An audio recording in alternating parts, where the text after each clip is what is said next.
કેમ મારા કલેજા તમને હતું જ બીજી ચેનલમાં બીજો કોણ પૂગ્યો હતો ભાઈ આજે અમે દિલીપભાઈ જઈ હે કૃષિ મેળામાં ભાણવર તો તમે આવ્યા હોય તો આજ બધા આપણે મળશું અને લોકતા એક દી મોડો આવે ને આજે અમારે ધવલ ફોટાવાલા સાથે છે અને કૃષિ મેળાની મોજ માણવાની અને સાથે તેના પપ્પા છે ભાઈ એ ગાડી આખે જો આપણે ભાણવર ત્રિવેણી મંદિર કહેવાય ત્યાં પહોંચ્યા હે જવું ને બૈડો દેખાય ડુંગર એમ છે ડુંગર પછી હા પછી કોમટાને થોડું જાય આટલા ખેતી માટે સ્પેશિયલ વિડિયો બનાવવા હાટુ થઈ ખેતીવાડી અને પશુપાલન વિશે જ આ મેળો છે આપણે તો થોડું ખેતીવાડીના વિડિયો બનાવતો હોય તો આપણે જોવું જરૂરી છે ને અને દર્શક મિત્રોને માનો કે ના આવી ગયા હોય આ મેળામાં એ પણ આપણો વિડિયો જોઈને જોઈ શકે ને કે આપણે શું વસ્તુ યોગ્ય લેવી જોઈએ.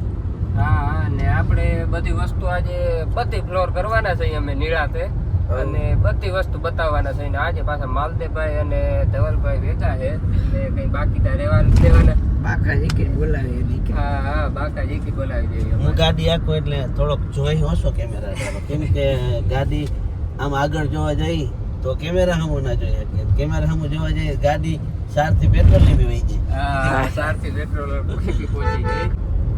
જો મેળામાં અમે જાય છે કે સ્પેશિયલ ખેડૂત માટે કઈ વસ્તુ ઉપયોગી છે અલગ અલગ પ્રકારની એવી હોય પછી પશુપાલન ડેરી ઉદ્યોગ માટેની એમાં આવી છે વસ્તુ બધી વિઝિટ કરીને જેટલી બતાવવા છે એટલી બતાવી ને બાકી પછી તમને ખબર છે ને અમે ફાકા જ નથી મારતા જે બતાવીએ સાચું જ બતાવીએ સ્પ્રેડ બ્રેકર ટપાડી રહીએ અમે ત્યાં સુધી બંધ રાખી દઈએ.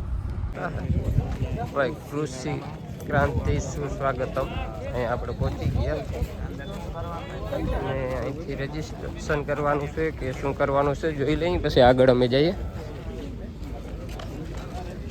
જો ભાઈ અહીંયા છે ગણપતિ બાપાને છે ને સ્થાન રાખેલ છે ને પછી આપણે અહીંયા રોટાવેટરનો સ્ટોલ રાખેલ છે તો રોટાવેટરનો સ્ટોલ જોઈ અને આગળ વિઝિટ કરીએ અમે. થ્રેસર છે ને ધાણા જીરાનું મલ્ટીપર્પઝ થ્રેસર છે અને પાછું સ્ટોરેજ વાળું છે. આમાં છે ને બધું ભૂકો ઉપર સ્ટોરેજ થઈ જાય અને માલે પણ ઉપર સ્ટોરેજ થઈ જાય અને આ આપણે મલ્ટીપર્પઝ છે ને એ એમને છે કારણ આપણે અહીંયા એલિવેટર આપેલ છે.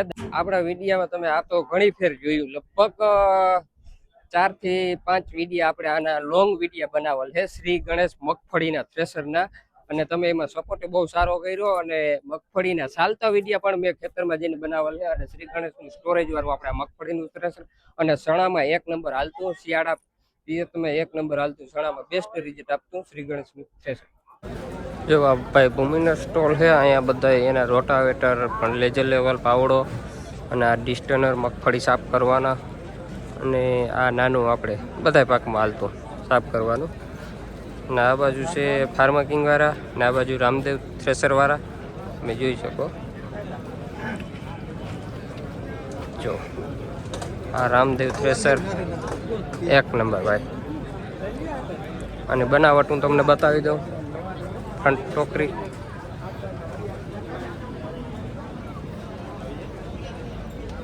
જોઈ શકો આ સ્ટોરેજનો માલ છે. ભાઈ કૃષિ મેળામાં તો આવ્યા હતા પણ રોટાવેટર જોઈને આ નાનું ખેતર હોય છે તો લગભગ 1 ઉથલમાં તો આવી ગયા આ લગભગ 12 ફૂટનું રોટાવેટર ગુજરાતમાં 12 ફૂટના રોટાવેટર તમને જોવા પણ મળી ગયા તમે જોઈ શકો.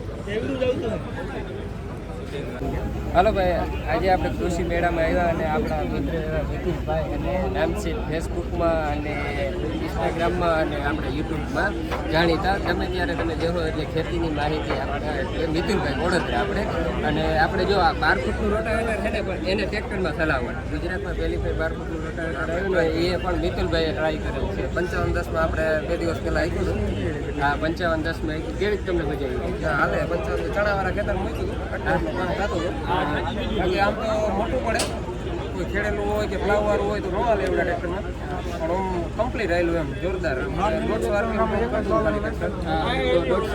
એટલે કંઈ ના કહેવાય ને રોટાવેટર પ્રમાણે કંઈ ન કહેવાય અને આપણે જો વડોદરા સાથે ગયા અને ખૂબ આનંદ થયો મળી. ભાઈ તમારો પણ આભાર અને દિલીપભાઈને હું પણ વિડીયો જોઉં છું એવું કંઈ નથી કે હું વિડીયો ઉતારતો હું બધાના વિડીયો જોતો હોય ખેતીને લગતા હોય ત્યાંથી કંઈક નવું જાણવા મળે કંઈક દિલીપભાઈ પાસે નવું હોય કંઈક મારી પાસે નવું હોય કાંઈક બીજા ખેડૂત પાસે નવું હોય તો આપણે એકબીજાનો અનુભવ લઈને જ કોઈ શેર કરી શકતા હોય થોડું બધું જાણવા મળે એકબીજા નાના મોટા. અને મિતુલભાઈ તો આપણે લગભગ હરેક વિડીયામાં ખેતી સિવાય બીજી માહિતી નથી કોઈ ખેતીની જ માહિતી હોય. મિતુલભાઈને ખૂબ ખૂબ આભાર મિતુલભાઈ.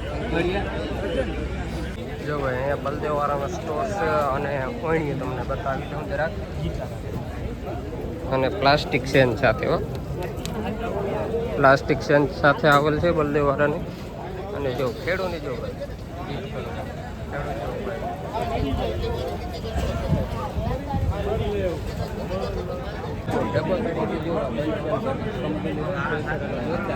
એ પણ તમે સ્ટોરેજ વાળું જોઈ શકો છો. બાલવન રોટાવેટર તમે જોઈ શકો છો ભાઈ, એક નંબર.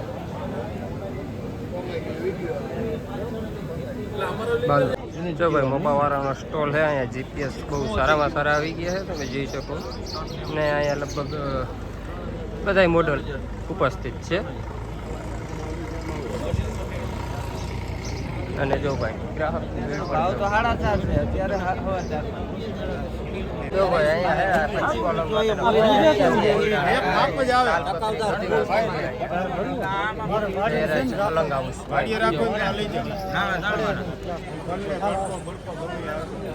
જો ભાઈ મિની ટ્રેક્ટરના ડગરા આમાં બધી જાતની છે ને જારી થઈ જાય.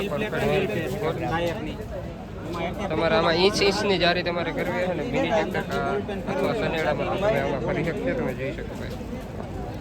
જો ભાઈ અમે સ્ટોલની વિઝિટ બધી અમે ને ધવલભાઈ બધી કરી લીધી છે અને આવતા રહીએ છીએ. અને જો માલદેવભાઈ વૈયા આવે છે ને અમે ગાડી ઠંડી કરી અને પછી હવે ભૂખ લાગી તો લાગે જ નહીં. કેવી લાગી વાતો બોલીએ તો મજા કેવી મેળાની મજા તો કંઈક અલગ જ હોય. ખેડૂત ભાઈઓને બધેથી વિઝિટ કરાય અહીંયા. શું તમારું કેવું? શું મારું કહેવું એવું છે કે ખરેખર ખેતી કરવી હોય તો એકવાર આ જ્યાં કૃષિ મેળો હોય ને ત્યાં જવું જરૂરી છે. ખાલી તમે વાહનની લાઈન તો જોવો, કંઈ ઘટે નહીં. અને નવી કંઈ પણ ટેકનોલોજી વાળા સાધન ખેતીમાં ઉપયોગ આવે એ બધા આની અંદર છે. અને વિચાર કરીએ આપણે કે કદું જોયું ના હોય એવી વસ્તુ છે. એવી વસ્તુ જોવા મળે. ખેતી કરવી એટલી હેલી થઈ જાય. વિઝિટ કરાય મેળો હોય ને ભાઈ ગમે ત્યાં તો વિઝિટ કરાય. અમે કરી અને હવે અમને ભૂખ લાગી તો અમે જમતા આવી. માલદેવભાઈને બહુ નથી લાગી, મને ને ધવલને બહુ લાગી. નહીં ધવલ? મને બહુ ના લાગે. સવારમાં થોડું કટક બટક કરીએ ને એટલે હવે જઈએ જમતા આવીએ. હાલો ભાઈ જો આવી ગયું છે અમારું કાજુ કરી. અને ભાઈ વાટ જોવરાવી એટલે બહુ વાટ જોવરાવી. નહીં જેવી ભૂખ લાગી ને એવી વાટ જોવરાવી. કાજુ કરી છે નહીં. જો અમે ને હવે તમે અમને ભાઈ ડૂચા દઈ દઈએ કે ને ધવલ? ભૂખ બહુ લાગી હતી. બસ અરે પણ બસ માલદેવભાઈ. હાલો ભાઈ અમે છે ને હવે જમી લઈએ. હવે ભૂખ બહુ લાગી.